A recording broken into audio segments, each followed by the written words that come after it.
হেই everyone, কি খবৰ?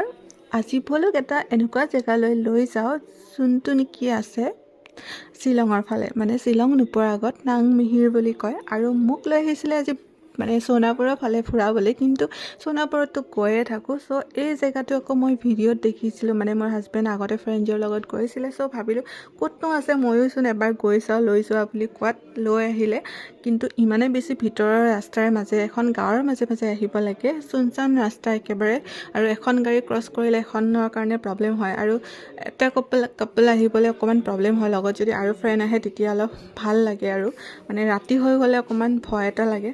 চ' ৰাস্তাবিলাকো ভিতৰৰ ফালে ইমান ভাল নহয়। আৰু গৈ পাই মই যি দেখোঁ যে পানীৰ মাজে মাজেহে সেই মানে ৰিজৰ্টখনলৈ যাব লাগিব, মানে এটা সমুন্দৰ আইলেণ্ডৰ মাজে মাজে যাব লাগিব, পাহাৰৰ মাজে মাজে, তাকো ব'টিং কৰি। মোৰ যে কি ভয় লাগিছে। আৰু যিজন গাইডে আমাক লৈ গৈছিলে সেইজনে মানে হিন্দীও ভালকৈ ক'ব নাজানে।